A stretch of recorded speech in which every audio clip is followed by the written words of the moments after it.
सबको नमस्ते। Thank you very much कि आप सबने ज्वाइन किया आज मेरे को। संडे 7 दिसंबर।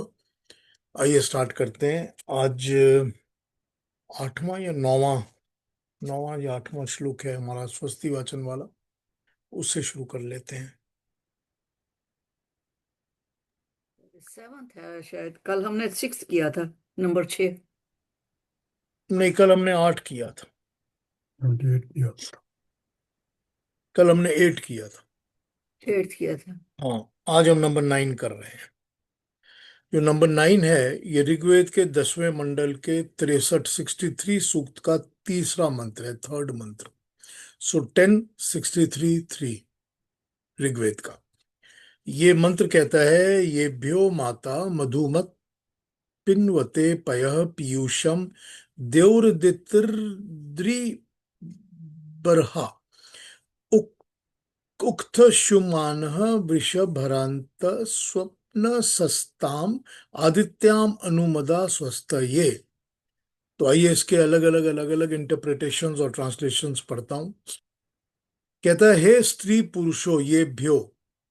अब ये जिनके लिए माता जननी मधुमत पथ, मधुर दूध और अदिति यानी कि व्रत में अखंड, अद्रिब्रहा ऊंचे आदर्शों या उत्तम लक्षण वाला, अदिर्ब्रहा ब्रहा वृद्धि, ब्रीह धातु में वृद्धि, भाषा या शब्द, उद्यमान या प्रयत्न, अर्थ सब कुछ छुपा हुआ है। तो इसके अंदर मतलब हो गया। चलिए इसको पहले पढ़ लेता हूं, फिर बताता हूं आपको। देव पिता पीयूषम ज्ञान का अमृत पिनवंते सिंचन करता है, उक्थशुमानः माने हुए बलशाली, वृषभरान धर्मजीवी कर्मकांडी, स्वप्न सह शुभ कर्म करने वाले, आदित्यान आजन्म अखंड ब्रह्मचर्य व्रतधारी विद्याभ्यासी, सत्य धर्म उपदेश का ही स्वस्ति के लिए अनुमदः अनुमद अनुसरण करें, उनके उपदेश के अनुसार चलें, जिसके लिए ब्रह्म विद्या के उपदेशों के द्वारा हम अपने जीवन को उच्च बना सकें। अब 1 मिनट इसके वर्बेटिम ट्रांसलेशन को समझने की वो कोशिश कर लेते हैं कि ये बोल क्या रहे हैं। ये बोल रहे हैं कि जो माता और पिता हैं, ठीक, ये भ्यो माता मधुमत पिबन्ते पिय द्यौरदित्य। तो ये जो माता और पिता हैं, जिसमें इन्होंने शुरू का श्लोक मतलब मंत्र जो है वो शुरू किया है माता के साथ, माँ के साथ, कि जो पैदा करती है जननी, जो जन्म देती है, चाहे वो जन्म की अपनी भूमि धरती हो, चाहे वो क्रिएशन बनाने वाली सृष्टि हो, और चाहे अपनी फिजिकल मदर हो। ये जो माँ जन्म देती है, ये मधुमत पय मधुर दूध से हमारा पालन करती है। ये उस मधुमत पय पीने वाला सामान जो कि मधु की तरह होता है, ठीक, हनी की तरह होता है, उससे ये हमारा पालन करती है। जिसको ये आप फिजिकली मदर लेंगे तो माँ का दूध समझ लीजिए। और अगर आप धरती लेंगे, जमीन माता लेंगे कि भूमि जो हमारी धरती माता है, तो समझ लीजिए वो हमको इतना कुछ जो देती है, जो उसका हम रस लेते हैं, जिससे हमारा जीवन चलता है। और अदिति यानी कि जो अपने व्रत में बिल्कुल पक्की रहती है। अगर उसने कहा है कि मैं तुम्हारी माँ हूं, तो वो अपने माँ का फर्ज पूरा करने में हमेशा पक्की रहती है। वो टलती नहीं है, वो मूव नहीं होती, वो छोड़ नहीं देती आधे रास्ते में। अदिति व्रतों में अखंड, और अद्रि बरहा यानी कि ऊंचे आदर्शों या उच्चम लक्षण वाले, जिसका अपने अंदर हमेशा आदर्श ऊंचा होता है। मतलब यह है कि उसके अंदर कमीनापन, नीचता, गंदगी, बुराई नहीं होती। उसमें सब चीजें अच्छी होती हैं, जो अच्छे आदर्श होते हैं, यानी कि मॉरल्स जो कहे जा सकते हैं। वो मॉरल्स जो होते हैं वो हमेशा ऊंचे होते हैं, उच्च कोटि के होते हैं, ऊंचे दर्जे के होते हैं।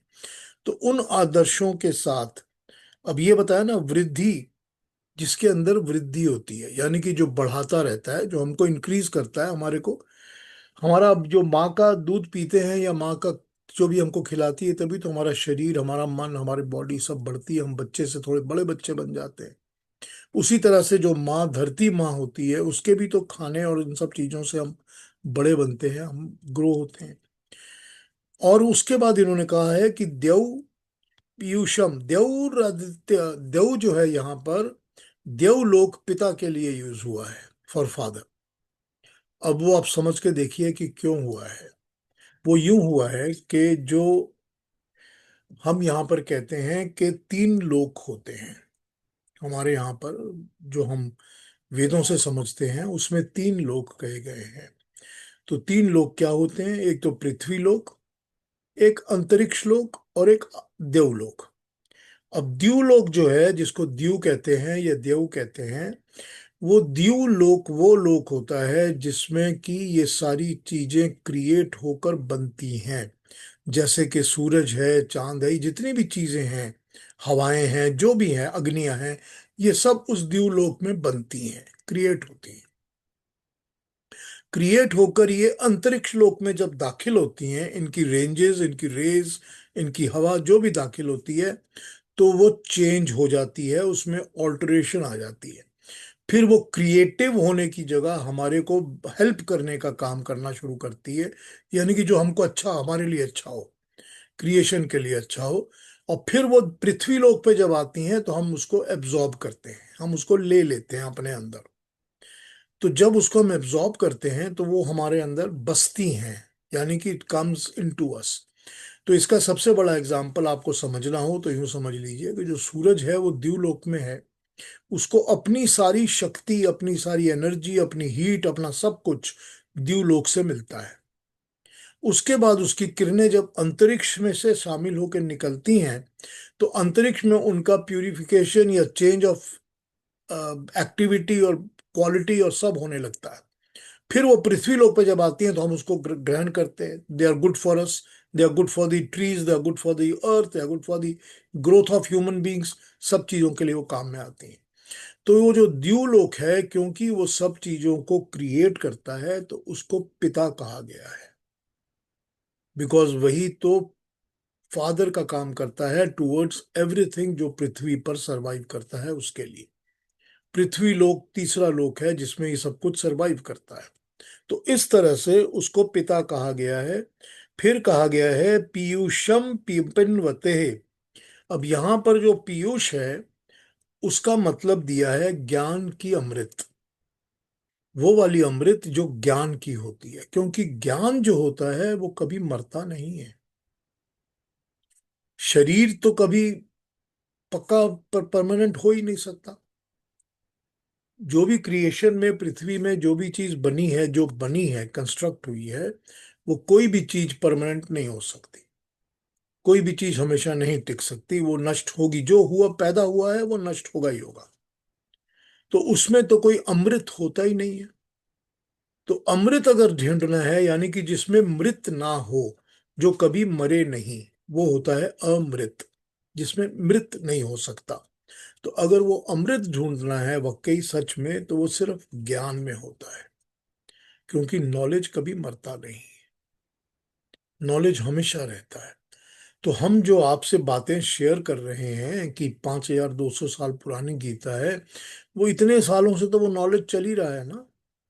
नॉलेज तो मरता नहीं है ना। और इसको, वेदों को लिखे हुए तो कहते हैं 1 करोड़ 96 लाख साल हो गए हैं। तो अगर इतने लाख साल वेदों को हो चुके हैं, तो वेदों का नॉलेज तो चल रहा है, नॉलेज तो मरता नहीं है ना। तो यहाँ जो पीयूषम है प्रियवंते, कि वो पीते हैं, वो सिंचन करते हैं, अपने अंदर समाते हैं, लेते हैं, हम उसके साथ अपने आप को भर लेते हैं, या अपने आप को हम उसके रस में डुबा लेते हैं, जो हमको ज्ञान का अमृत मिलता है। और उसके बाद जो माने हुए बलशाली वृषभरान धर्मजीवी कर्मकांडी लोग हैं, यानी कि जो स्ट्रॉन्ग और पावरफुल बल देने वाले लोग हैं सोसाइटी के अंदर। अब यहाँ पर सारे मंत्र का जो सार है ना, वो यहीं पर आ जाता है कि हम परमात्मा से यही प्रार्थना करते हैं कि जिस तरह ये हमारी माता होती हैं या हमारे पिता होते हैं, या ये सारी क्रिएशन का जो माँ और पिता हैं, ये क्रिएशन में जो धरती है यह द्यूलोक है। धरती हमारी माँ है, पृथ्वी हमारी माँ है, द्यूलोक हमारे पिता के समान है। ये जो हैं ये हमारे स्वस्ति के लिए काम करें, सब सब हमको भला करें, हमारा अच्छा करें, हमारा कल्याण करें। अब उसके अंदर हमने देखा कि शुरू में ही कह दिया कि मधुवत, मधु की तरह जो हमको दूध पिलाती हैं वो तो हमको मिलता ही है माँ से या पृथ्वी से, मगर हमको सच में क्या चाहिए? हमको चाहिए ज्ञान का अमृत, कि हमको ज्ञान का अमृत वही मिलता रहे परमानेंटली। और जो बलशाली हैं, जितना भी सोसाइटी के अंदर ऐसे लोग होते हैं जिनमें बहुत फोर्स और ताकत होती है, या यूं कहें जो ऑर्गेनाइजेशंस होती हैं या गवर्नमेंट्स होती हैं जिनमें बहुत फोर्स और ताकत होती है, अब वो फोर्स और ताकत वालों का क्या काम होता है कि वो हर जगह अपनी फोर्स अप्लाई करते हैं, ताकत अप्लाई करते हैं। और या सोशल नेचर के अंदर जो फोर्स और ताकत वाली चीजें हैं, चाहे वो बहुत ज्यादा आंधी और तूफान और पानी हो या बाढ़ हो या जो भी चीज फोर्स के साथ आती है, वो फोर्स वाली चीजें भी अडिग हमको हिला ना सके और हमारे अनुसार, हमारे ब्रह्म विद्या के उपदेशों के द्वारा ही हमारे जीवन को अच्छी तरह चलाए। वो भी हमको ज्ञान दें, वो भी हमको विद्या दें और हमको अच्छी तरह चलाए। इसकी दूसरी ट्रांसलेशंस भी आपको पढ़ के सुना देता हूं। हे स्त्री पुरुषों, जिनके लिए जन्मभूमि या पृथ्वी माता मधुर अन्न औषधि का रस और गड़गड़ाते मेघों के द्वारा सूर्य और अमृत जल की वर्षा करता है, उन प्रशंसनीय बल वाली रस भारी वर्षा लाने और संसार का कल्याण करने वाले आदित्यों को हम हमेशा कल्याण के लिए उनका अनुसरण हम भी करें। इसका मतलब है, यहाँ पर इसको इस तरह लिया गया कि जो अपनी भूमि है, जन्म भूमि है, और पृथ्वी है, हमारी अर्थ है, वो जिस तरह हमको अन्न और औषधि प्रोवाइड करती है, और जिस तरह से ऊपर से मेघ, द्यूलोकों से जो मेघ बरसते हैं, पानी बरसता है, बादल बरसते हैं गड़गड़ाते हुए, उनको जब सूर्य, सन की रेज के द्वारा उनको जब प्यूरिफाई किया जाता है तो अमृत की वर्षा बन जाते हैं।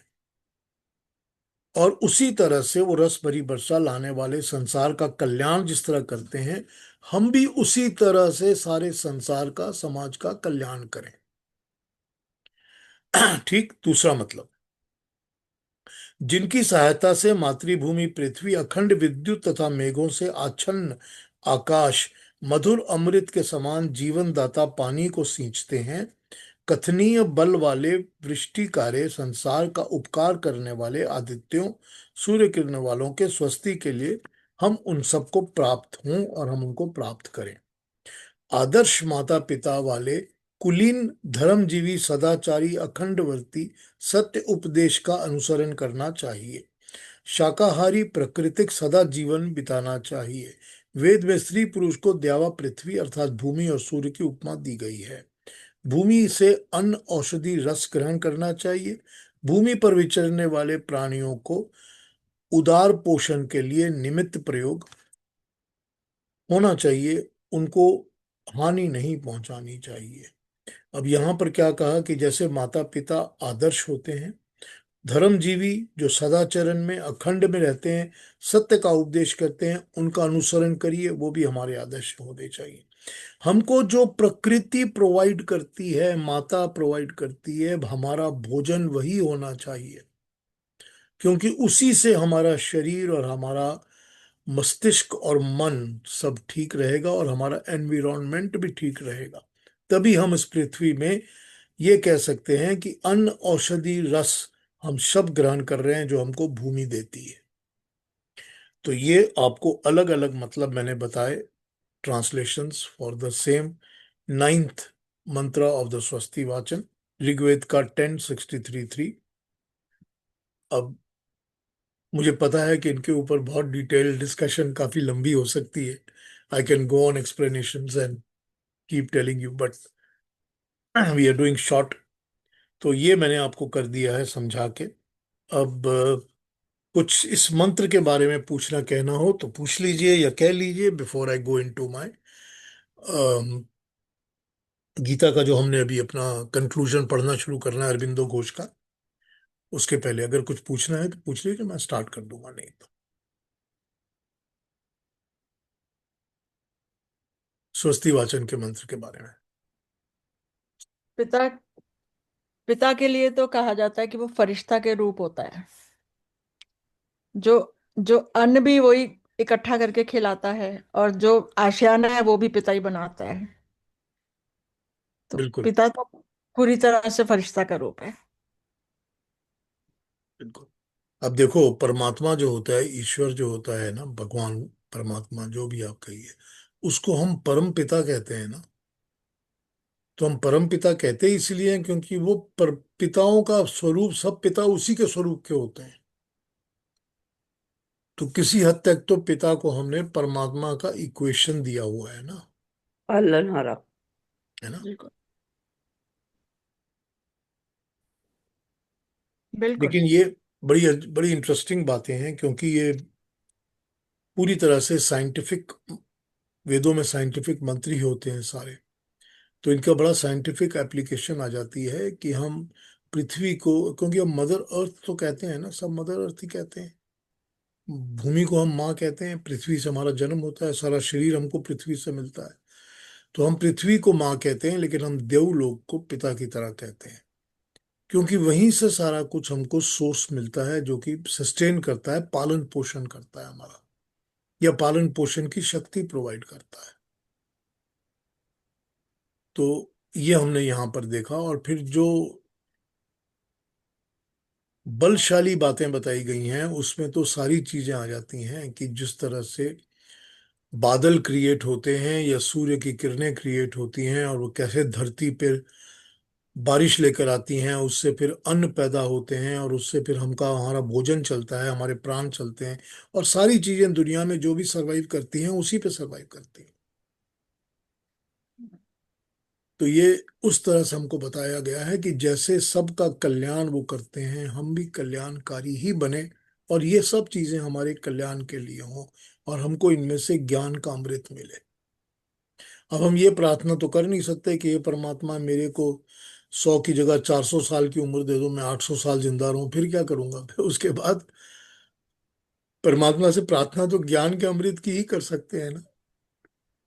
अगर ज्ञान का अमृत मिले तो और कुछ चाहिए ही नहीं फिर उसके अलावा। तो ये स्वस्ति वाचन का मंत्र था 8वां, जिसको मैंने पढ़ा है आज। आइए अब अपने कंक्लूजन पे आ जाता हूँ, जो गीता का पढ़ना है मैंने। कल मैंने आपको बाल गंगाधर तिलक के विचार बताए थे ऑन 18th चैप्टर, कि वो इसको किस तरह से उन्होंने समराइज किया था। कल मैंने आपको पढ़ के बताया था, समझा के भी बता दिया था उसका। अब मैं आपको बताता हूं कि इस 18th चैप्टर के ऊपर 18वें अध्याय के में संन्यास, त्याग, स्वभाव, धर्म, चारों वर्ण, चतुर्वर्ण, गुह्य रहस्य आदि का वर्णन आया है। इसके संबंध में श्री अरबिंदो के क्या विचार हैं, आइए उनको पढ़ के सुनते हैं। संन्यास और त्याग में भेद। गीताकार ने के समय में संन्यास की विशेष चर्चा होती थी। ये कहा जाता था कि संन्यास के द्वारा ही मुक्ति मिल सकती है। संन्यास का अर्थ था कर्म का त्याग। गीता की दृष्टि क्योंकि समन्वय की दृष्टि है, इसलिए गीता ने कर्म को सर्वथा छोड़ देने वाले, जड़वत हो जाने वाले संन्यास का सीधा तौर से खंडन तो नहीं किया, परंतु संन्यास के आधार त्याग को पकड़कर उसका अर्थ बदल दिया है। गीता ने कहा है कि संन्यास का अभिप्राय त्याग ही तो है, परंतु किसका त्याग। संन्यास का अर्थ सिर्फ बाह्य कर्म का त्याग समझा जाता है, परंतु सिर्फ बाहर के कर्म का त्याग त्याग नहीं होता। बाहर का कर्म तो करना ही पड़ता है, बहुत नहीं तो जीवन को चलाने के लिए थोड़ा बहुत तो करना ही पड़ता है। वास्तविक त्याग कर्म का त्याग नहीं है, वो तो हो ही नहीं सकता। वास्तविक त्याग कामना का त्याग है। कामना के दो रूप हैं, फल आशा और आसक्ति। कामना का त्याग का मतलब होता है काम तो करना, क्योंकि काम का ना करना तो हो ही नहीं सकता, लेकिन फल की आशा तथा कर्म में आसक्ति, इन दोनों का त्याग कर देना। फल की आशा तथा फल में आसक्ति को त्यागने का गीता ने दार्शनिक आधार बताया है। गीता का कहना है कि कर्ता मैं ही हूं नहीं, कर्ता प्रकृति है, प्रकृति के गुण हैं। जब कर्ता मैं नहीं हूं तब मैं फल की आशा क्यों करूं, और मैं कर्म में आसक्त क्यों हो जाऊं। इसी को गीता ने अहंकार का त्याग कहा है। अहम, मैं, का वर्जन ही त्याग है। जब अहम का वर्जन हो जाएगा तब हम जो करते हैं वो हम नहीं करते, परंतु हमारे लिए नियत कर्म विश्व आत्मा ने हमारे विकास के अनुसार हमारे लिए जो कर्म नियत किया है वो करता है। उसी के लिए गीता ने कहा है, नियतस्ते तु संन्यास कर्मणो नोपपद्यते। हमारे लिए विश्व आत्मा ने जो कर्म नियत कर दिया है वो छोड़ हम नहीं सकते।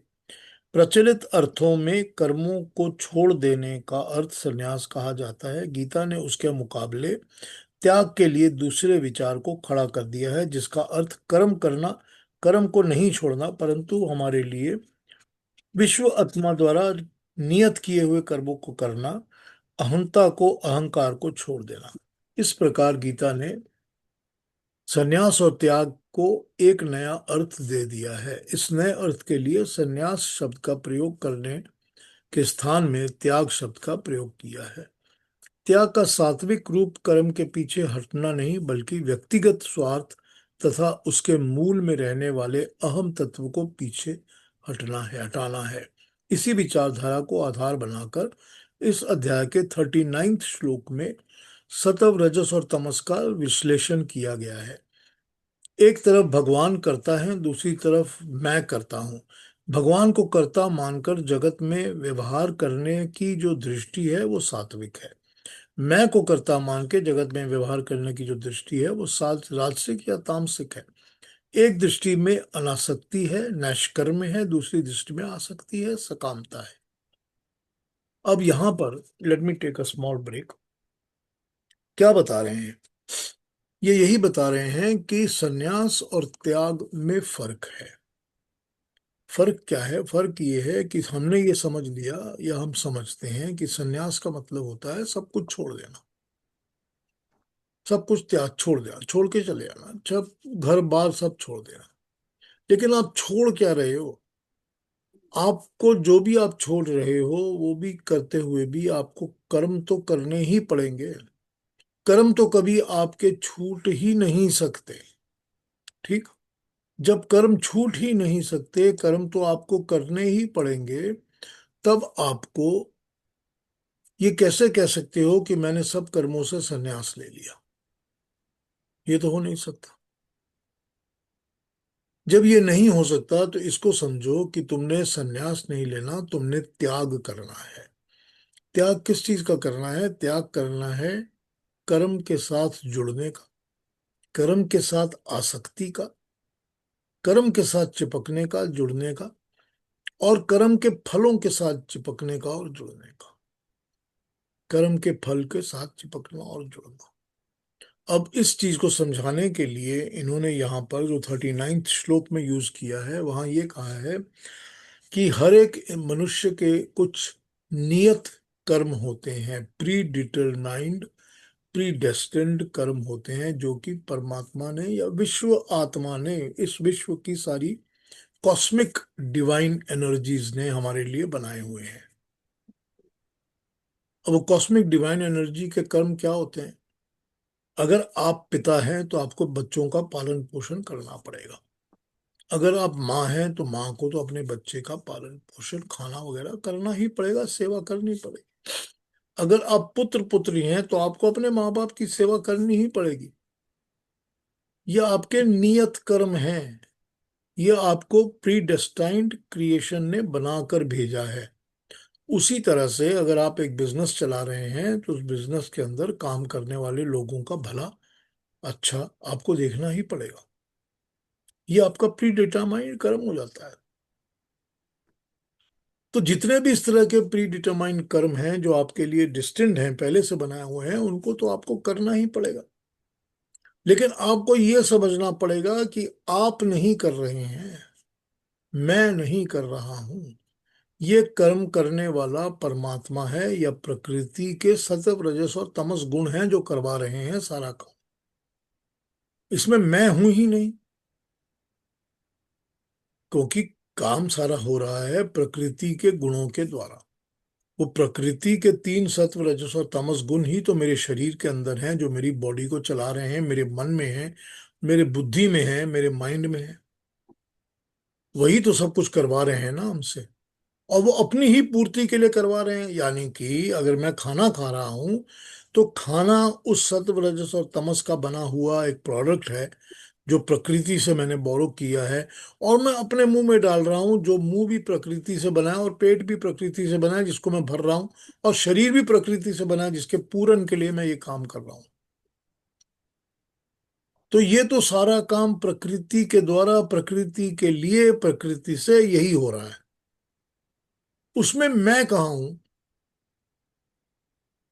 तो जो अपने आप को करता नहीं समझता, जब मैं इसमें इन्वॉल्व ही नहीं हूं, ये प्रकृति का काम हो रहा है, नियत कर्म चले आ रहे हैं, तो उनमें से फल की आशा के साथ मैं अपने आप को कैसे जोड़ सकता हूं?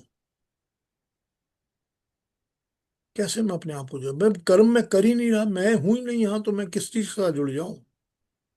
तो जो मनुष्य इस चीज को ऐसे समझेगा कि ये परमात्मा के बनाए नियत कर्म हैं और प्रकृति द्वारा, सत्व रजस और तमस द्वारा किए जा रहे हैं, इसमें मैं करता नहीं हूं, कुछ नहीं हूं मैं, वो तो सात्विक थॉट होगा।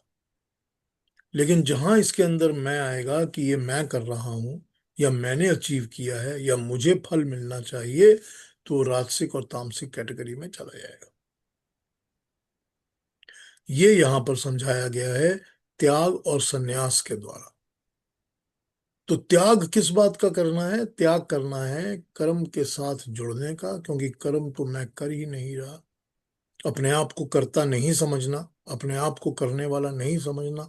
और त्याग है कर्म की फल आशा से, कि कर्म का फल क्या मिलेगा, उसकी जो उम्मीद और आशा और एक्सपेक्टेशंस हैं, उनसे अपने आप को अलग कर देना, ये त्याग का दूसरा भाग है।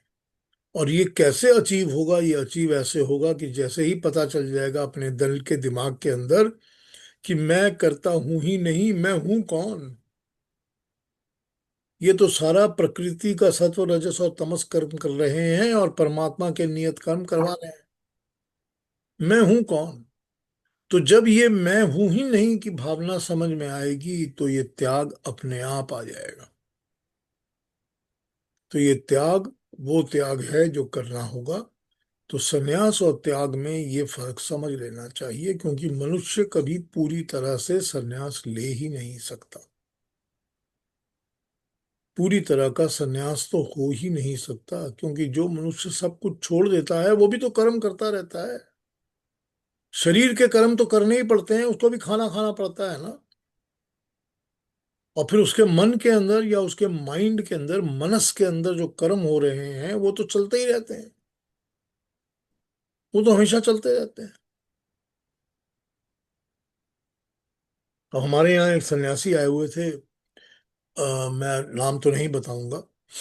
मैं उनसे कोई 4 5 6 बार मिला हूँ। तो यहाँ आया करते थे कनाडा में, और वो मिलते थे हमको, सन्यास लिया हुआ था उन्होंने, सन्यासी थे, अच्छी बातें करते थे। ज़्यादातर तो वो जो क्या कहते हैं, हिमालय वाले रामा योगा है उनको फॉलो करके उनकी टीचिंग्स बताया करते थे। तो वो जो उन्होंने पढ़ा सुना था वो हमको बताया करते थे, हम लोग भी सुनते रहते थे, अच्छा लगता था योगा की बातें। फिर पता चला कि अब वो उनको ट्रैवल करने में थोड़ी मुश्किल हो रही है, तो वो अब किसी एक जगह सेटल होना चाहते हैं। तो हरिद्वार जाके किसी एक आश्रम वालों से उन्होंने बात कर ली कि आप मेरे को अपना आश्रम का हेड बना लीजिए। तो उन लोगों ने उनको अपने आश्रम का हेड बना लिया कि अब हमारे जो इस आश्रम के मेन हेड हैं वो ये स्वामी फलाने फलाने हैं, और ये यहीं रहेंगे, यहीं पर सब कुछ करेंगे। अब देखिए, वो सन्यासी आदमी को भी तो इस चीज की चिंता थी ना कि मुझे कहीं ना कहीं ऐसा ठिकाना मिलना चाहिए जहां मेरी सब खातिरदारी भी होगी, खाना पीना भी चलेगा, और सब हेलो नमस्ते नमस्ते भी किया करेंगे, और हेड भी बोलेंगे। हैं तो सन्यासी, हैं तो सन्यासी ना। मगर सन्यास के अंदर भी तो कर्म सारे चल रहे हैं दिमाग के अंदर, शरीर के अंदर और दिमाग के अंदर सारे कर्म चले जा रहे हैं। तो ये कहाँ का सन्यास है बताइए? कहाँ का सन्यास? सन्यास मनुष्य को नहीं लेना पड़ता, उसके अपने जीवन में सन्यास आ जाता है जब वो वैराग्य को अपनाता है। रिनंसिएशन, छोड़ दीजिए, दिस इज नॉट मी, ये मैं नहीं हूं। जहां पर मैं आती है वहीं पर अहम आता है, यानी कि अहंकार आता है। जहां अहंकार आता है वहां पर you are in straight contradiction with the creator, कि या तो परमात्मा है और या मैं हूं। और मैं अपने आप को परमात्मा से बड़ा समझता हूं, क्योंकि परमात्मा दिखता कहाँ है मेरे को, ना दिखता है ना सामने आता है कभी। इसलिए मैं तो मैं हूं जी। तो या तो मैं है और या परमात्मा है, या उसकी बात है या उसके ज्ञान है। तो ये दो एकदम कॉन्ट्राडिक्टरी, अलग अलग पोलर अपार्ट्स हो जाते हैं, जिसको हमको समझना चाहिए। जहां पर मैं आएगी वहीं पर सारी प्रॉब्लम स्टार्ट हो जाएगी। वहीं पर तामसिकता आएगी, वहीं राजसिकता आएगी। सात्विकता आ नहीं सकती। तो संन्यास और त्याग का सहारा लेकर हमको इस तरह से इस कर्ता कौन है, करने वाला कौन है, और उसमें अहम भाव या मैं कहाँ से आता है, इस बात को यहां पर समझाया गया। आगे पढ़ता हूं। स्वभाव तथा स्वधर्म। गीता के आध्यात्मिक विकास के कुछ व्यापक सिद्धांत बताए गए हैं। ये सिद्धांत सब मनुष्यों पर समान रूप से बिना भेदभाव के लागू होते हैं। फॉर एग्जाम्पल, आसक्ति को छोड़ देना, निरअहंकार होना आदि नियम सबके लिए समान रूप में कहे गए हैं। परंतु इस समान रूपता के भीतर हम वैविध्य का भी एक शाश्वत नियम पाते हैं। प्रत्येक व्यक्ति सार्वभौम नियमों के अनुसार ही नहीं, अपितु अपनी प्रकृति के अनुसार भी कर्म करता है। वो अपनी परिस्थिति, प्रवृत्ति, साधर्म के नियम के अनुसार विभिन्न कर्तव्यों को करता तथा विभिन्न दिशाओं का अनुसरण करता है। अध्यात्म साधना के लिए वैविध्य को, प्रकृति के इस व्यक्तिगत नियम को क्या स्थान देना चाहिए? इस प्रश्न के उत्तर में गीता ने स्वभाव और स्वधर्म, नियत कर्म तथा चातुर्वर्ण्य इन शब्दों का प्रयोग किया है। गीता का कहना है कि जिसको जो स्वभाव है उसका वही धर्म है, वही उसका कर्म है, वही उसे करना चाहिए। स्वधर्म में ही मर जाना श्रेय है, नियत कर्म करना ही उचित है। चातुर्वर्ण की सृष्टि भगवान ने ही की है। अब मैं थोड़ा ब्रेक लेता हूं before I read the further. ये क्या कह रहे हैं यहाँ पर? ये इन्होंने कह तो दिया कि सारे नियत कर्म, परमात्मा ने जो कर्म बनाए हुए हैं, सब कर्म सबको करने पड़ते हैं। लेकिन उसके बाद इन्होंने उसको क्लासिफाई करके बताया हुआ है कि कर्मों का भी तो अलग अलग तरह का स्वरूप होता है। कि सब सब वो कर्म कर रहे हैं जो परमात्मा ने सबके लिए नियत किए हैं, या डिटरमाइंड है, या प्रीडेस्टिन्ड है, कर रहे हैं। लेकिन उसके बीच में भी तो स्वधर्म और स्वकर्म का फर्क पड़ता है। यानी पहला तो स्वभाव का फर्क पड़ता है, कि जो मेरी नेचर है, मैं उस किसी भी काम को उस अपनी नेचर के हिसाब से करूंगा। सॉरी। तो वो एक स्वधर्म का भाव इसके अंदर आ गया, या स्वभाव का भाव आ गया, कि मैं एक इस तरह का इंसान हूं, मैं इस तरह इस काम को करता हूं।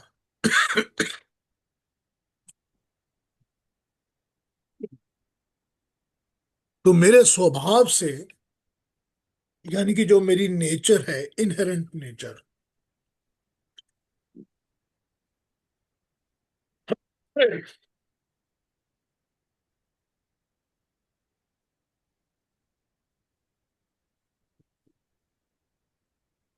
उस मेरे स्वभाव से मेरा कर्म इफेक्ट होगा।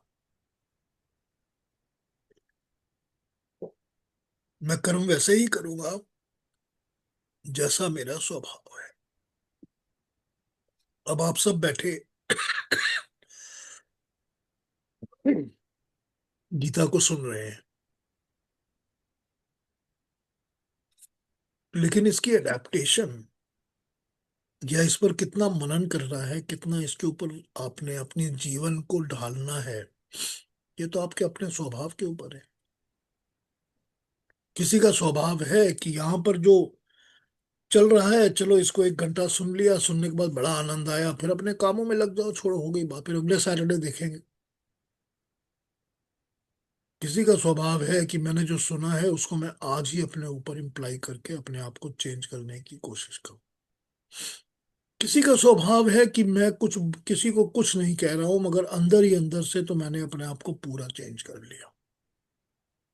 अब तो ये सारी बातें मेरे को पीस ऑफ केक लगती है, एकदम आसान, बड़े आराम से कर लूंगा मैं। ये सबका स्वभाव है ना, सबके स्वभाव के हिसाब से ही काम होता है ना। तो ये स्वभाव उसका स्वधर्म बन जाता है, क्योंकि आप अपना जिंदगी का करियर, अपना प्रोफेशन, अपनी एजुकेशन अपने स्वभाव के हिसाब से ही चुनते हो, उसी पे चलते हो। तो जो आपने अपने करियर में एजुकेशन प्रोफेशन सेलेक्ट किया है अपने स्वभाव के अनुसार, वही आपका स्वधर्म बन गया है। तो कर्म के अंदर, जबकि उन्होंने पहले बताया आपको कि नियत कर्म तो परमात्मा ने जो सबके लिए डेस्टिन किए हैं वो करने हैं, मगर उन नियत कर्मों में भी तो स्वभाव और स्वधर्म से कर्म अलग अलग हो जाते हैं सबके। सब मनुष्यों के कर्म जो हैं वो एक ही तरह के होंगे, ये पॉसिबल नहीं है। तो स्वधर्म और स्वभाव, ये दोनों से भी कर्म अलग अलग हो जाते हैं। फिर उन्होंने बताया कि चतुर्वर्ण की दृष्टि से भी भगवान ने सृष्टि की हुई है। अब इसको भी समझ लीजिए। वो ये कहते हैं कि जो हमारे सोसाइटी के अंदर हमने चार वर्ण बनाए हैं। चार वर्ण क्या होते हैं? जिसको हम लोग नॉर्मल लैंग्वेज में ब्राह्मण, क्षत्रिय, वैश्य, शूद्र कहते हैं। ठीक। वो कहते हैं कि ये तो चार वर्ण परमात्मा ने, भगवान ने ही बनाए हुए हैं, मनुष्य ने नहीं बनाए हुए। उसके हिसाब से भी आपके स्वभाव और आपके स्वधर्म में, आपके कर्म में फर्क पड़ता है। अब वो समझ लीजिए कैसे पड़ता है। अब यूं पड़ता है कि कोई भी एक काम करना है, मैंने अपने बच्चे को पालन पोषण करके बड़ा करना है, उसको मैंने सिखाना है कि जिंदगी कैसे जीनी है। अब नियत कर्म क्या है? जो सब करेंगे वो क्या कर्म है? कि खाना खिलाएंगे, कि आप उसका पालन पोषण करेंगे, कपड़े पहनाएंगे, उसको स्कूल भेजेंगे, ये सब करते हैं, कॉमन, सबको करना ही है। लेकिन वर्ण से क्या फर्क पड़ेगा? वर्ण से ये फर्क पड़ेगा कि अगर वो ब्राह्मण का बच्चा है तो उसको पता होगा कि जो ज्ञान है, ज्ञान पाना है, वो हमारा बेसिक फैमिली ट्रेडिशन है। यानी कि वो मेरा स्वभाव है, मेरे पिता का वो स्वभाव है, हमारी फैमिलीज का वो स्वभाव है। हमारे घरों में यही स्वभाव है कि हम पढ़ाई करते हैं, एजुकेशन करते हैं, या हम अच्छे टीचर्स बन जाते हैं, या प्रोफेसर्स बनते हैं, या गुरुकुल चलाते हैं, या डॉक्टर्स बन जाते हैं। कोई भी ऐसे प्रोफेशन में आ जाते हैं जो कि education based, higher education based profession होते हैं। तो ये उसके वर्ण से उसकी अंडरस्टैंडिंग में फर्क आ गया। जो क्षत्रिय परिवार में पैदा होगा वो उसी तरह का बच्चा होगा, सब कुछ होगा, मगर उसके दिमाग में क्या आएगा? मेरे फादर भी कर्नल थे आर्मी में, मेजर थे आर्मी में, मुझको भी आर्मी में भर्ती होना है और मुझको जनरल बनना है। एक ही कर्म है, एक ही चीज है, मगर उस वर्ण से उसके स्वभाव में फर्क आ जाएगा। फिर जो वैश्य होगा उसके दिमाग में आ जाएगा कि I have to run businesses, कि मेरे को एक इंडस्ट्री बनानी है, मेरे को बिजनेस एस्टैब्लिश करना है, मैं तो बिजनेसमैन बनूंगा। वर्णों के हिसाब से भी तो स्वभाव और स्वधर्म में फर्क पैदा हो जाता है, और ये परमात्मा का बनाया हुआ है। ये नेचर जो होती है ये हमने नहीं बनाई है, ईश्वर ने बनाई है। अब ये उसका बनाने वाले का बहुत ज्यादा इंटेलिजेंट सिस्टम है कि वो हमको ऐसी फैमिलीज में जन्म देते हैं जहां पर हमारा स्वभाव मैच करता है, या हमारी अपॉर्चुनिटीज मैच करती हैं, या हम जहां से अपने आप को और अच्छी तरह पक्का करके अपने स्वधर्म स्वभाव को फॉलो करते हैं। ये उस परमात्मा की दया और कृपा है, ये उसका इंटेलिजेंट सिस्टम है कि उसको पता है कि आप कहाँ जाओगे तो क्या करोगे, क्या कर सकते हैं। क्यों ऐसा होता है? क्यों ऐसा होता है कि मेरे जैसा एक आदमी जो कि ब्राह्मण परिवार में पैदा हुआ है, वो किसी ऐसी फैमिली में पैदा नहीं हुआ जहां पर उसको मेजर जनरल बनना था या एडमिरल बनना था या कुछ और बनना था। वो भी तो सकता है ना, कोई हर्ज नहीं है ना उसमें। लेकिन वो परमात्मा को आपके स्वभाव की, आपकी इंक्लिनेशंस की पूरी तरह से सिस्टमैटिक जानकारी है, जिसके हिसाब से वो आपको जन्म देता है। यही तो वो चार वर्णों का अधिकार बेस लाइन बन जाती है ना, आधार बन जाता है ना। इसी से तो कहते हैं ना, तभी तो भगवान कृष्ण ने पहले किया कहा है कि ये कर्म से ही होता है, ये जन्म से नहीं होता है। कर्म से आप ज्ञान का मार्ग फॉलो कर रहे हो, एजुकेशन कर रहे हो, तो आप कर्म से ब्राह्मण हो। कर्म से आप पुलिस ऑफिसर हो या मिलिट्री ऑफिसर हो, तो आप कर्म से क्षत्रिय हो। ये कर्म से होता है, ये जन्म से नहीं होता। स्वभाव जन्म में आ जाता है। तो यहां पर इन्होंने यही समझाया है हमारे को, कि हमने अभी आपको बताया कि नियत कर्म क्या होता है, कि सब सब वही कर्म करते हैं जो परमात्मा ने नियत करके, प्रकृति ने नियत करके हमको भेजा है। लेकिन उन सब के कर्मों में भी थोड़ा थोड़ा डिफरेंशिएशन स्वभाव, स्वधर्म और वर्ण से हो जाता है। ठीक, यही समझा रहे हैं वो हमारे को। कितना प्रैक्टिकल स्ट्रेट फॉरवर्ड पॉइंट है ना। ये एनालिसिस कितना सिंपल एनालिसिस है, जो सारी सोसाइटी के एनालिसिस कर देता है कि सोशल फैब्रिक काम कैसे करता है, कि how does the social fabric work, जो कि हम लोगों को समझते हैं कि किस तरह के लोग कर्म करते हैं। This is exactly how it works. अब आगे पढ़ता हूं।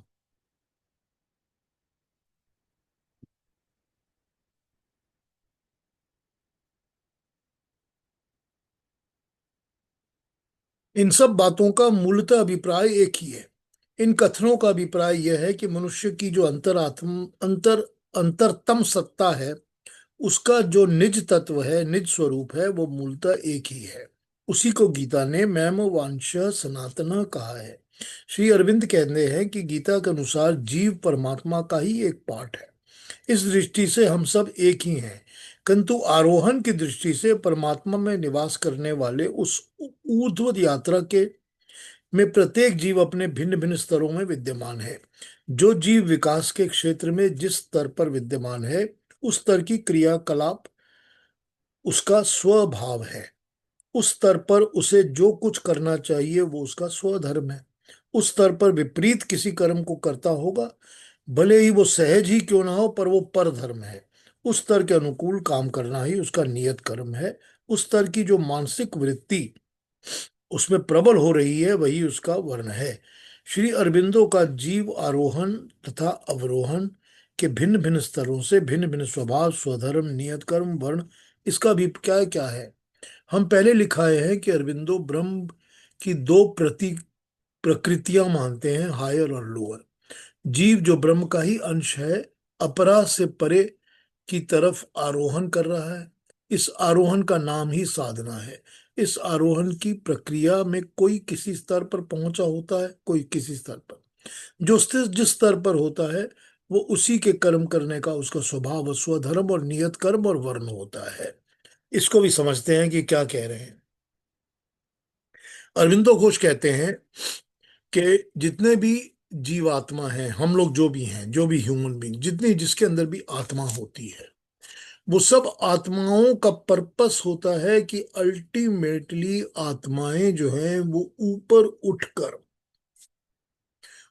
उठती जाएं, उठती रहें।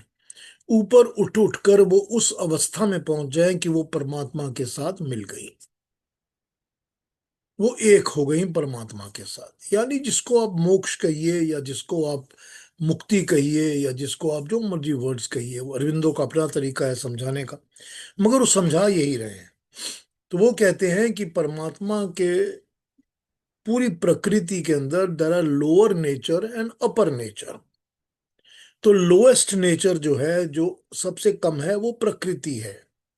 उस प्रकृति के साथ जो आत्मा जुड़ी है वो नीचे की तरफ है। जो उसको छोड़ के ऊपर उठना चाहती है, वो उच्च आत्मा है, वो आरोहण ऊपर की तरफ चल रही है। अब वो जो भी आत्मा जिस भी स्तर पर, जिस भी लेवल पर है, कोई आत्मा नीचे की लेवल पर है, कोई मिडिल पर है, कोई और थोड़ा ऊपर है। तो जो आत्मा जिस भी लेवल पर है, वो उस लेवल का ही जो जो सिस्टम है, जो लेवल है, वही उसका स्वधर्म बन जाता है, वही उसका स्वभाव बन जाता है, और वही उसका वर्ण भी बन जाता है। तो जब ये आत्माएं इसी तरह से कोशिश करके ऊपर उठती जाती हैं, तो उनका स्वभाव भी, स्वधर्म भी, वर्ण भी उसी तरह से आस्ते आस्ते चेंज होता जाता है। ये अरविंदो घोष का कहना है। अब इसमें इसमें अगर आप इसको दूसरी तरह से समझना चाहें, इस बात को जो इन्होंने नहीं कहा, अरविंदो ने नहीं कहा, तो आप ये समझ लीजिए कि मैं एक लेवल पर हूं, मैं इस लेवल पर हूं ये सारी क्रिएशन के अंदर, कि मैं एकदम प्रॉपर बॉटम लाइन लेवल पर तो मैं हूं नहीं, क्योंकि बॉटम लाइन लेवल पर तो जीव जंतु जानवर ये सब आ जाते हैं। उसके बॉटम लाइन से ऊपर जो ह्यूमन लेवल है, उस ह्यूमन के भी सबसे लोएस्ट लेवल पर मैं नहीं हूं। लोएस्ट लेवल पर होता तो आपसे इस तरह बातें ही ना कर रहा होता। तो नेचुरली मैं इससे थोड़े से ऊपर लेवल पर हूं। तो अब अगर यही मेरा स्वभाव है और ये मेरा स्वधर्म बन गया है कि मैं जिस लेवल पर हूं उसी लेवल पर मैं काम कर रहा हूं, तो बड़ी ऑब्वियस बात है कि अगर मेरा ये प्रयास, मेरी चेष्टा, मेरी कोशिश है कि मैं अपने लेवल्स को इंक्रीज करता जाऊं, या परमात्मा के निकट अपने लेवल को और ऊंचा करता जाऊं, तो इसका यही तो मतलब बैठता है कि मेरे को अगला जन्म उस जगह मिलेगा जहां मेरे को नेक्स्ट लेवल मिलेगा। फिर मेरे को परमात्मा ने जन्म ही वहां देना है जहां पर मैं इस जन्म से लेवल जो बढ़ा चुका हूं, बढ़े हुए लेवल का बेस मिलेगा। तो बढ़ा हुआ लेवल अब मेरा वहां पर वो स्वभाव और वो स्वधर्म हो जाएगा, जो कि इस जन्म से नेक्स्ट थोड़ा बेटर होगा। या इसका उल्टा समझ लीजिए कि जो इससे वर्स्ट होगा, बिकॉज मेरा स्वधर्म भी यही है, मैं वही कोशिश कर रहा हूं, मैं कोशिश ही यही कर रहा हूं कि मैं नीचे ही जाता जाऊं। तो जब नीचे जाता जाऊंगा तो नीचे वाला जन्म मिलेगा। ये अरविंदो घोष के विचार यहां पर गीता के साथ इस तरह से समन्वय बैठाते हैं। वही तो भगवान कृष्ण पहले बोल आए हैं कि जो बिल्कुल नीच और तामसिक होते हैं उनको मैं योनियों में धकेल देता हूं। यही तो बोल आए हैं। यही तो ये बता रहे हैं कि जो नीचे की तरफ जाने की कोशिश करते रहते हैं, वो एक और नीचे, एक और नीचे, एक और नीचे, फिर अल्टीमेटली नीचे पहुंच जाते हैं। उनको उठने की जरूरत ही नहीं होती। मगर जो उठने की कोशिश करते हैं वो उठते ही हैं, तभी तो वो उठते हैं क्योंकि उनमें अंदर वो है, अंदर जज्बा है, ये कोशिश है, या चेष्टा है, या प्रयत्न है। तो यहां पर ये बात हमको गीता में यह अरविंदो घोष समझा रहे हैं। अब अरविंदो घोष इसके बाद चार वर्णों के बारे में भी कुछ कहना चाहते हैं, वो मैं पढ़कर सुनाता हूँ। इतना है अभी टाइम? कुछ पूछना है क्वेश्चंस तो ये नेक्स्ट टाइम कर लूंगा मैं। अगर कोई आज की बात जो अभी तक की है उसके बारे में समझना हो, क्वेश्चंस हो, पीयूष जी, क्लैरिफिकेशन हो, तो पूछ लीजिए। हाँ इंदिरा बहन। पीयूष जी, जैसे मैं अपनी बात बोलूं, जैसे गीता की श्रद्धा भक्ति बड़ी उम्र में आई, तो अगले जन्म में जल्दी आएगी, ऐसा हो सकता है? हाँ बिल्कुल आएगी। क्योंकि यहाँ का जो, देखिए देखिए, जो मनुष्य होता है उसमें ज्ञान ट्रांसफर हो जाता है आत्मा के साथ। क्यों ऐसा होता है कि कोई बच्चे जो पैदा होते हैं 3 साल के, 4 साल के, फर्स्ट क्लास गाना शुरू कर देते हैं, पूरा हम्म। म्यूजिक का आइडिया होता है। क्यों मैथमेटिक्स के एक्सपर्ट हो जाते हैं कुछ बच्चे पैदा होते ही? हाँ। क्यों ऐसा होता है? क्योंकि जो ज्ञान आपको प्राप्त होता है वो ज्ञान मरता नहीं है, उस ज्ञान को आप सामने और आगे लेके जाते हो। तो अगर आपने ये ज्ञान प्राप्त किया है, जो ज्ञान आपको आध्यात्मिकता की तरफ लेके जा रहा है या परमात्मा के ज्ञान की तरफ लेके जा रहा है, तो वो भी वही जी। रहेगा। अगली बार आपको इसी का बेस मिलेगा। और वो जैसे ही आपको पता चल जाएगा कि भाषा कैसी है, लैंग्वेजेस क्या होती हैं, समझना क्या होता है, बुक्स कैसी होती हैं, ये ज्ञान दोबारा से ही अंदर से ही जागना शुरू हो जाएगा। फिर वो चीज जिसको समझने के लिए एवरेज आदमी को 10 साल लगते हैं, आप 2 साल में समझ जाएंगे। क्योंकि ये ज्ञान तो अंदर बैठा रहता है, ज्ञान मरता नहीं है कभी, हर एक आत्मा के साथ ज्ञान ट्रेवल करता है। हम सब ज्ञानवान आत्माएं हैं। हर किस्म का ज्ञान ट्रेवल करता है। अगर मेरे अंदर बुरा ज्ञान है तो वो भी मेरे साथ ट्रेवल करेगा, अगले जन्म में मैं वो भी उसको और भी पक्का बनाऊंगा। हर टाइप का ज्ञान ट्रेवल करता है, क्योंकि ज्ञान आत्मा के साथ ही ट्रेवल करता है, वो मरता नहीं। और उससे फिर आगे बढ़ सकते हैं।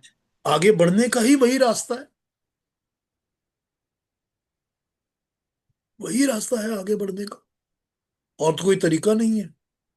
तभी तो भगवान कृष्ण कहते हैं कि मेरे कितने जन्म हो चुके हैं। अब जब इतने जन्म उनके हो चुके हैं तो हमको भी तो उसी तरह जन्म ले लेकर ही उस लेवल पे पहुंचना पड़ेगा,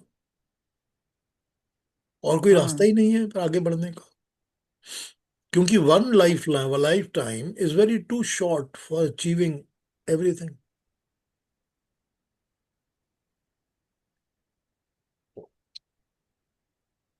हाँ जी। राइट। और कोई कुछ पूछेंगे, कुछ कहेंगे, कमेंट्स या कोई क्लैरिफिकेशन कुछ पूछना हो तो बताइए मेरे को, मैं एक्सप्लेन करता हूँ डिटेल में। अगर कोई कंफ्यूजन हो तो पूछ लीजिए प्लीज। इसका मतलब है पीयूष जी कि हम लोग अपना नेक्स्ट जन्म जो है उसको सुधार रहे हैं। हमेशा ही या सुधार रहे हैं या बिगाड़ रहे हैं, हमेशा। या हमेशा सुधार ही। रहे हैं। बिल्कुल। या हम इस जन्म को सुधार रहे बिगाड़ रहे होते हैं। हम जो कर्म कर रहे होते हैं वो हमारा ये जन्म अच्छा हो रहा होता है या बुरा हो रहा होता है, और या फिर हम अगले के लिए कर रहे होते हैं। हमेशा ही यही कर रहे होते हैं। वही जैसे आपने बताया ना, कुछ ऐसे हैं कि जो सुन लेते हैं, सोचते हैं कि सुन लिया हमने, 1 घंटा अपना यो तप कर लिया, उसके बाद भूल गए, अपने गृहस्थी में लग गए, जो भी काम करने हैं लग गए। कुछ होते हैं कि उसको सोचते हैं कि हम कैसे अपने अंदर इसको आत्मसात करें। ये तो वो सबसे पहले इसके लिए रेडी होना चाहिए कि मेरे को अपने आप को करेक्ट करना है। बिल्कुल। जब तक मेरे अंदर का मैं खत्म नहीं होगा कि मुझे I need to change and I need to improve, जब तक बीमारी को एक्सेप्ट नहीं करोगे, दवाई का फायदा नहीं होगा। दवाई लोगे ही नहीं आप, डॉक्टर के पास ही नहीं जाओगे। तो जब ये पता चल जाएगा कि हाँ मेरे को तकलीफ है, मुझे एक्सेप्ट करना है, तब आप डॉक्टर के पास जाओगे। जो डॉक्टर बोलेगा मानना पड़ेगा। फिर डॉक्टर बोलेगा आज से ये बंद, तो आप कहोगे हाँ जी बंद। फिर हो गई वही बात। इसके लिए एक्सेप्ट करने के लिए तो अपने अंदर पहले खो ढूंढना पड़ेगा कि मैं तैयार हूं कि मैं एक्सेप्ट कर सकूं। तो अगर वो मनन चिंतन अपने अंदर आ जाता है तो वो तो हर समय बैक ऑफ द माइंड काम करता ही रहता है। बिल्कुल। और जब वो बैक ऑफ द माइंड काम करता रहेगा तो आपसे फिर वो ठीक उसी तरह के कर्म करवाएगा, या यूं कहिए कि कुछ और कर्म करने से आपको रोकेगा कि ये मत करो। आज तक किया है तुमने, बहुत सालों से किया है, लेकिन अब ये नहीं करो। तो यही तो चेंज होता है ना।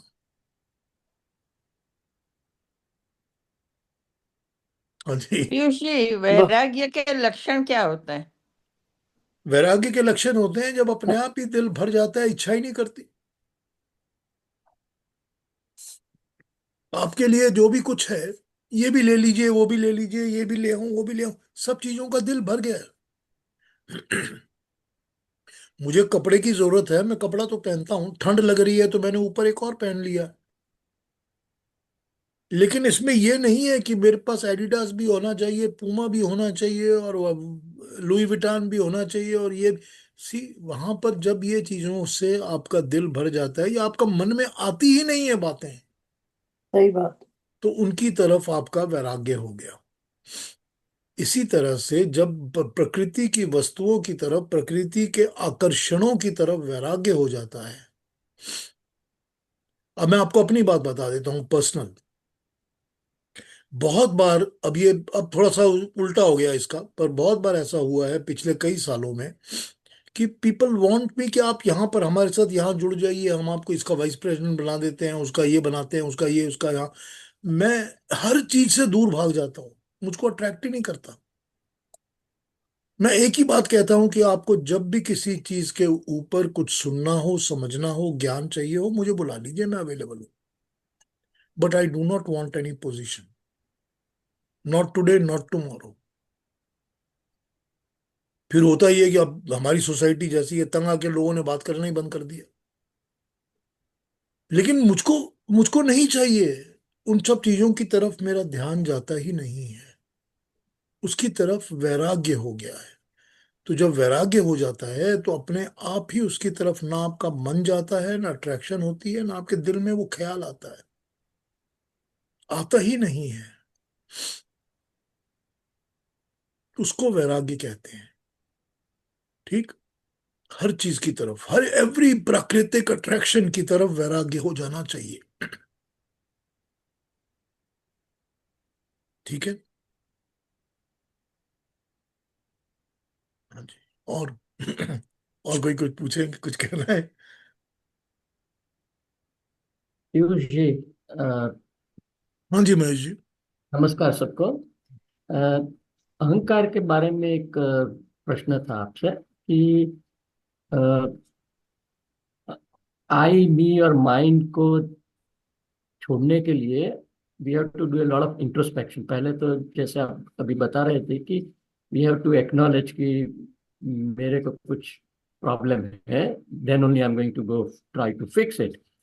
तो अपने आपका तो है ही इन्वॉल्वमेंट मेजर, लेकिन one of the things at least what I have noticed इसके काफी समय किसी पास वाले भी बताते हैं मेरे को कि तेरे को ये ऐसा नहीं करना चाहिए, ये प्रॉब्लम है। तो immediately my mind is so smart and so cheating कि वो सब एक्सक्यूजेस लगाने लगेगा, नहीं मैंने ये ऐसा किया और इसी ने ये किया और ऐसा हुआ मेरे साथ। तो those are all the defence mechanisms कि mind is trying to justify my behaviour. तो वो भी एक अपने खुद से लड़ाई का काम है। क्योंकि क्या होता है कि lot of times after people tell you a few times then they stop saying the same things. तो that doesn't help me progress further. So उसमें भी अगर आप थोड़ा कुछ बता सकते, how do you prevent yourself from doing that, कि कैसे आप देखिए, रोक इसमें सकते इसमें हो क्या अपने है, आप से। इसमें क्या है कि आप एग्जाम्पल ले लीजिए। ठीक है। एग्जाम्पल्स ले लीजिए आप। आपको पता है कि ऐसे लोग हैं जिनको हम जानते हैं, जो एक टॉप पोजीशन पर, लीडरशिप पोजीशंस पर जो रहते हैं, जिन लोगों का कहाँ महेश जी आउट हो गए? हाँ। जिन लोगों का पब्लिक लाइफ में है और कॉन्स्टेंटली लोग उनको गालियां देते रहते हैं, देखा है ना आपने? ठीक। लेकिन उनको कोई फर्क नहीं पड़ता ना। वो अपना कर्म भी करते हैं, अपना काम भी करते रहते हैं, अपना जीवन भी चला रहे हैं। It makes no difference what people have to say. देखिए, जो आत्मा के अंदर अपनी शक्ति होती है ना, आत्म शक्ति, अपने अंदर की जो ताकत होती है, जो आपसे कर्म करवा रही है, वो ठीक रास्ते पे चल रही है, वो परमात्मा के बनाए रितों के हिसाब से काम कर रही है, तो आप दुनिया वालों की फिक्र नहीं करते। इट मेक्स नो डिफरेंस कि पीपल आपको क्या कहते हैं, क्या नहीं कहते। तो यही होता है। अब इसमें दूसरी एक चीज क्या है, अगर आप एक सच्चे इंसान हैं जो कि हर जगह सत्य के ऊपर टिका रहता है और सच बोलता है, तो आपके जो आसपास के लोग हैं वो हमेशा इस कोशिश में रहेंगे कि इसको नीचे गिरा दिया जाए, कि ये झूठा बन जाए। क्यों? क्योंकि वो आपकी क्वालिटीज को देख के जलते हैं, क्योंकि वो उस क्वालिटी को अचीव नहीं कर सकते। उनका मनोबल नहीं है कि वो उस क्वालिटी को अचीव कर सके। तो वो आपसे जलेंगे और वो इस कोशिश में रहेंगे कि मैं आपको कैसे हर्ट करूं कि आप भी नीचे आ जाओ, मेरे स्तर पर आ जाओ, कि आप फेलियर हो गए। देखा, वही बातें करता था, अब ये भी वही हो गया जैसा मैं हूं। अब क्योंकि ये वैसा हो गया तो अब मैं इससे बड़ा हो गया हूं कि मैं ग्रेट हूं, मैंने कभी ड्रामा किया ही नहीं। तो ये जो एक इंसान के अंदर जेलसी होती है, ये उन लोगों से ये काम करवाती है। So the only answer is कि don't care. If you are on the right path and you are doing the right things, और आपको पता है कि उस परमात्मा की दी हुई आत्मशक्ति से आप कर्म कर रहे हैं, तो फिर फिक्र मत करिए। फिर कहने दीजिए जिसको जो कहना है कहने दीजिए, चाहे वो अपने लोग ही क्यों ना हो। Even with in the family ऐसा होता है, चाहे वो अपने ही लोग क्यों ना हो, चाहे बाहर के क्यों ना हो, you have to take this attitude. वो कहते हैं पंजाबी में सानू की, हमको क्या है, सानू की लेना देना इससे। वही एटीट्यूड होना चाहिए। हाँ मनीष जी। हाँ सॉरी पीयूष जी, शायद मेरा इंटरनेट कनेक्शन थोड़ा अनस्टेबल था, तो मे बी मेरा क्वेश्चन ठीक से शायद आई wasn't एबल टू कन्वे। बताइए। मेरा क्वेश्चन वो था कि दूसरे लोग अगर मेरे को बताते भी है कि ये मेरे में ठीक नहीं है, I need to fix it, my question was कि मेरा दिमाग काफी डिफेंस मैकेनिज्म बिल्ड कर देता है और बोलता है कि this is why this is justified. तो उससे मैं खुद कैसे स्ट्रगल करूं? आसपास के तो लोग ये तो मेरे को अहंकार है, अहंकार है। ये अहंकार है ना? हाँ ये अहंकार है ना, सब में होता है और या- होना भी चाहिए। ठीक। अब इसको आपको यूं समझना पड़ेगा कि मैं किसकी बात सुनूं और किसकी बात ना सुनूं। जिसको तो आपके साथ कोई इंटरेस्ट है, कुछ लेना है, कुछ पाना है, उसकी बात तो आप कभी मत सुनिए। चाहे वो आपका अपना बच्चा है, चाहे वो आपकी अपनी बीवी है। लेकिन जिसको आपकी किसी चीज के साथ मटेरियल इंटरेस्ट नहीं है, लेकिन आपकी ग्रोथ में इंटरेस्ट है, जैसे आपके माता पिता थे या आपके गुरु थे, या हो सकता है आपकी धर्म पत्नी हो या आपके घर के लोग हों, अगर वो आपकी क्रिटिसिज्म करते हैं तो अपने उस डिफेंस मैकेनिज्म को डाउन करिए और उस क्रिटिसिज्म को सुनिए, अडॉप्ट करिए और उस पर चिंतन करिए कि is it real, am I like this. कि आपने बता दिया कि मेरी नाक टेढ़ी है, तो मैं जरा शीशे में देखूं तो सही टेढ़ी भी है कि नहीं है।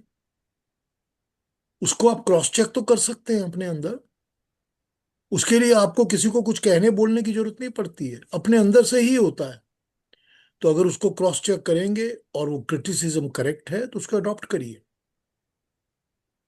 वो दोहा है ना, निंदक नियरे राखिए आंगन छवि कटाए। वही है ना, कि उनको अपने पास से, वो तो आपका साफ करने का काम कर रहे हैं ना। They are going to increase your qualities.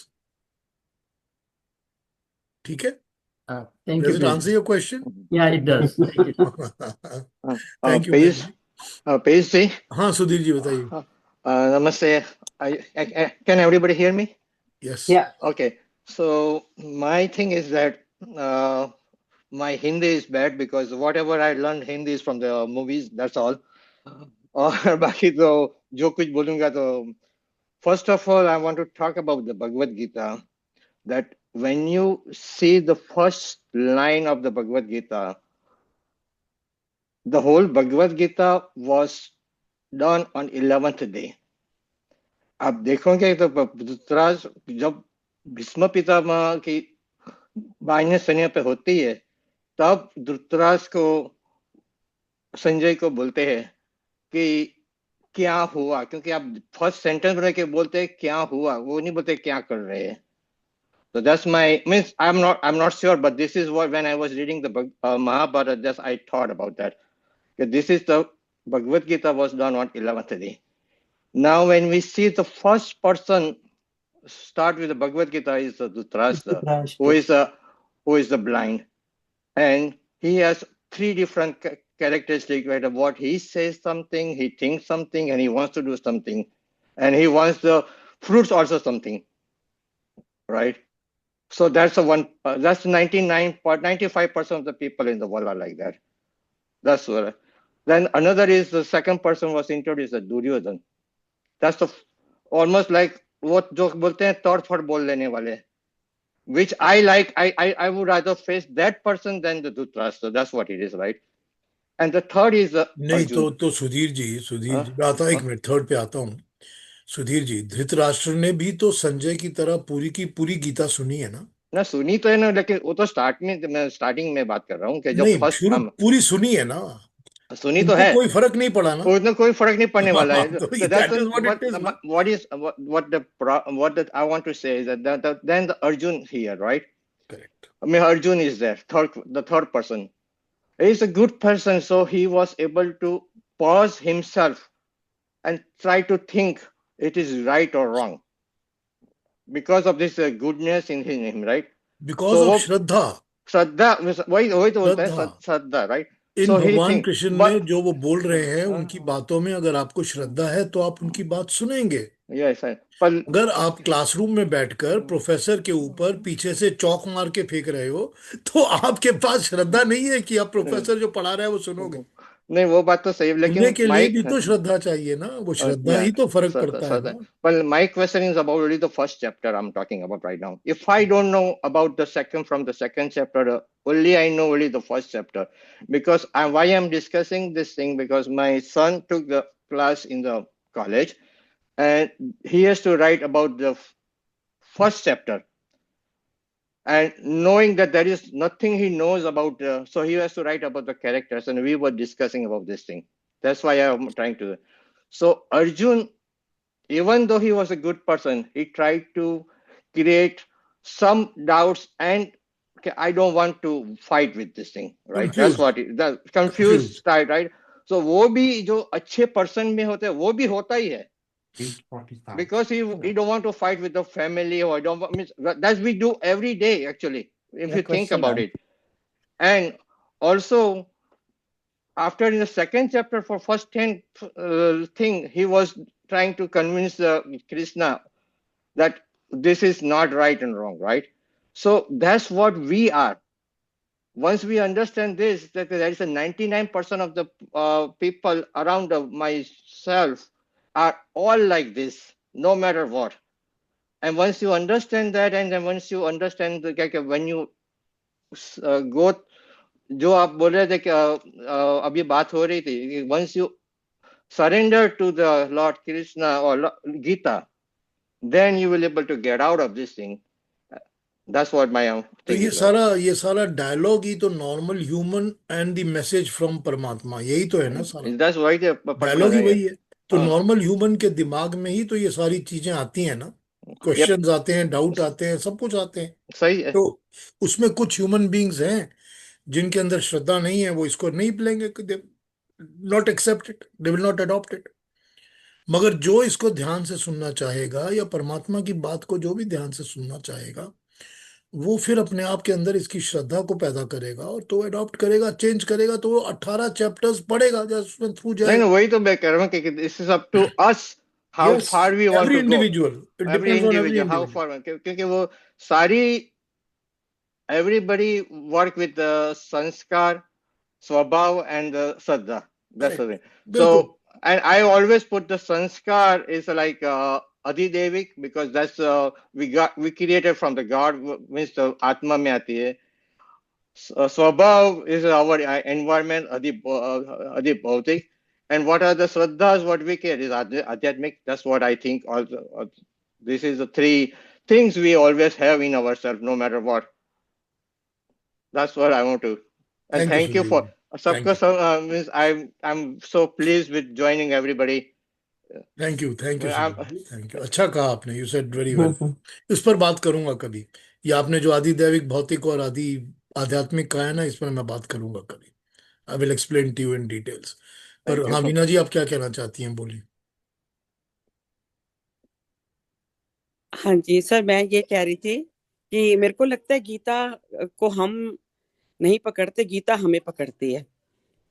हम उसे लेना चाहे वो हमें नहीं मिलेगी, जब तक वो ना चाहे हम उसे मिल जाए।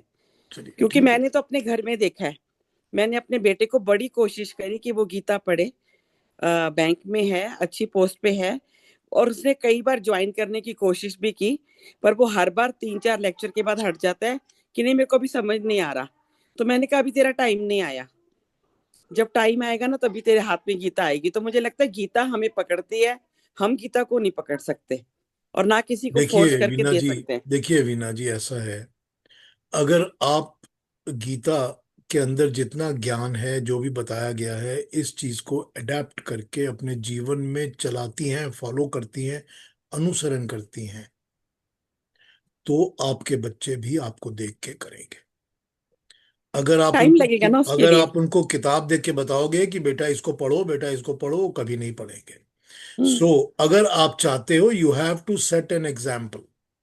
If you set an example, the people will follow you, they will understand, they will do the same. Otherwise, they will never do it. ठीक है? वो तो है। हाँ, सुधीर जी कुछ और कह रहे हैं आप? नहीं, वही तो गीता में वही, if you look at the 7th chapter, I am right, तो उसमें 7, आई थिंक नंबर 13 या 14, दैट्स व्हाट कृष्णा से कि आई गिव द, मैं बुद्धि देता हूँ उन लोगों को। और even in the 10th chapter, I think number 10th and 11th slokas, there's the same thing he is trying to, कि मैं उसके अंतरात्मा में जाके उसको प्रेरित करता हूँ। ठीक बात है। So अब that's यही बात है, देखिए, परमात्मा ही तो बुद्धि देता है और प्रेरणा देता है। वही बात है ना, whether we listen to him और not is a different thing, but और we shut him off and think कि हमको तो बहुत दूसरे काम करने हैं, मैं इसको क्यों पढ़ूंगा, मैं फिल्म देखूंगा ना बैठ के। तो ये दिमाग तो हमारा है ना, वेदर वी एक्सेप्ट इट और we don't accept it. But वो तो तो सर प्रेरणा परमात्मा ही देता है ना हमारे अंदर, प्रेरणा भी परमात्मा देता है, श्रद्धा भी परमात्मा ही देता है। ये गुण ऐसे हैं जो कि ईश्वर की दया से ही मिलते हैं, ईश्वर ही सबको बांट के देता है। ये ऐसे ही गुण हैं ये। इन यही गुणों सर, मैं यही बात कह रही थी। हमें तो किसी ने नहीं कहा ना, जी, हमारे आगे तो कोई मतलब आपने कहा बेस बनाओ, आप सेट बनाओ, हमारे आगे तो किसी ने नहीं बनाया, हमने खुद अपने आप इसको चूज किया हाँ और कहा ठीक है, कि हम आप कह पढ़ेंगे, सकती हैं है कि ना। परमात्मा ने ही तो अंदर से जगाया है ना, तभी हाँ, तो आप जाग उन्होंने ही रही हैं। हमारे अंदर हाँ ठीक बिल्कुल। है, ठीक है। हाँ जी, और कोई कुछ कहेंगे before we round up and next week we meet again? Any other comments, questions? बिल्कुल भी एक लास्ट हाँ बोलिए कमेंट महेश जी। पीयूषी, आपने आज जो ऊर्ध्व दिशा आरोहण के बारे में जो स्वधर्म और स्वभाव का वैविध्य फैक्टर किया, that was very good perspective. ये मैंने पहली बार सुना and it is so practically applicable, so बहुत अच्छा लगा। वेरी गुड, थैंक यू ये सब थैंक यू महेश जी। ध्यान देने के लिए। And then उसके हिसाब से जो स्टार्टिंग पॉइंट रहता है स्वभाव का और स्वधर्म का नेक्स्ट जन्म में, तो that is a starting point which is also very good thing, क्योंकि जनरली ऐसी मेरे में ऐसी मन में ऐसी थी कि स्वभाव इज काइंड ऑफ स्टक, लेकिन जो अपना वैविध्य और जो उसमें चेंजेस, सटल चेंजेस होते हैं अपने हिसाब से एज वी गो फॉरवर्ड, वो बताया, बहुत अच्छा लगा। Thank you very much for that. Thank you Mahesh ji, thank you. तो फिर ठीक है सबको, अगले बार मिलते हैं नेक्स्ट सैटरडे। और नेक्स्ट सैटरडे मैंने अभी पूरा कंप्लीट नहीं किया अरविंदो का जो कंक्लूजन है, तो बाकी का कंक्लूजन पढ़ूंगा और औरों का जिनका जो भी कंक्लूजन पढ़ना होगा वो भी आपको सुनाऊंगा। फिर और उसके बाद फिर रिफ्रेश, ये पूरा एक बार रिहैश कर लेंगे सारी गीता को बिफोर वी मूव फॉरवर्ड। और जैसा मैंने आपको कल बताया है, उसके बाद हम प्रश्न उपनिषद पे काम शुरू करेंगे। ठीक है, ठीक है सुधीर जी, फिर नेक्स्ट वीक मिलते हैं। या नेक्स्ट एवरीबॉडी वीक मिलते हैं। Thank you. अपना अपना ध्यान रखिए, अपना ख्याल रखिए। नमस्ते अगले हफ्ते सबको। तक सबको थैंक नमस्ते, यू सर, सबको साधुवाद। Thank you. नमस्ते। थैंक